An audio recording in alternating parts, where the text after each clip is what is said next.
Hello, this is Arshinagar the beauty inside you. প্রতিবারের মতো আমি সেদিনও বেরিয়ে পড়েছিলাম কাজে। সেদিন আমার কাজ ছিল দুটো লোকেশনে।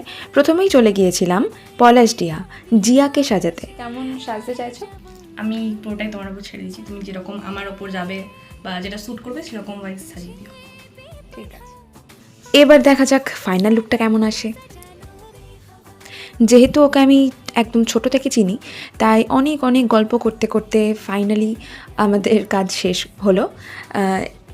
এই হচ্ছে ওর ফাইনাল লুক। আপনারাই বলুন কেমন লাগছে, আর বাকি ওর রিভিউ আমি পরের ভিডিওতে আপলোড করে দেবো। জিয়াকে রেডি করার পর আমার পরের লোকেশন ছিল আমার বাড়িতেই। তো আমার বাড়ি আর পলাশডিহার মাঝখানে একটা রেলগেট পড়ছে। তো সেই রেলগেটে আমাকে কিছুক্ষণ ওয়েট করে যেতে হয়েছিল, ততক্ষণে ক্লায়েন্ট আমার বাড়িতে পৌঁছে গিয়েছিল। তো যাই হোক, আমি ফাইনালি বাড়ি ফিরে ক্লায়েন্টের কাজ শুরু করি। ক্লায়েন্ট ছিল আমার পাড়ারই। তুমি কেমন সাজতে চাইছো বলো? আমি সাজতে চাইছি মানে আমাকে শাশুড়ি একটু টাচ থাকে, বাকিটা একটু ইয়াং লুক। আচ্ছা আচ্ছা, ঠিক আছে, কথাটা বুঝলি? হ্যাঁ বুঝলাম। বেশি বুড়িও হতে চাই না, আবার বেশি ইয়াং হতে চাই না। ওকে ওকে, ঠিক আছে। তো দেখা শাড়িটা যাক ফাইনাল লুকটা কিরকম আসে।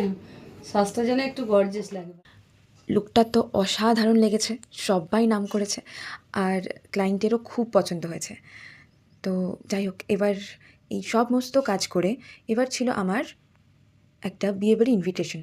সেখানে আমি আবারও রেডি হয়ে পৌঁছে যাই বিয়েবাড়ি। ব্যাস, আবার কি, এরপর বিয়েবাড়ি গিয়ে খাওয়া দাওয়া করে বাড়ি ফিরে আসলাম। তো আজকের দিনটা আমার এখানেই শেষ হলো। তোমাদের এই ভিডিওটা কেমন লাগলো আর আমার কাজগুলো কেমন লাগলো সেটা অবশ্যই জানিও। আবার দেখা হবে পরের ভিডিওতে। Thanks for watching, by.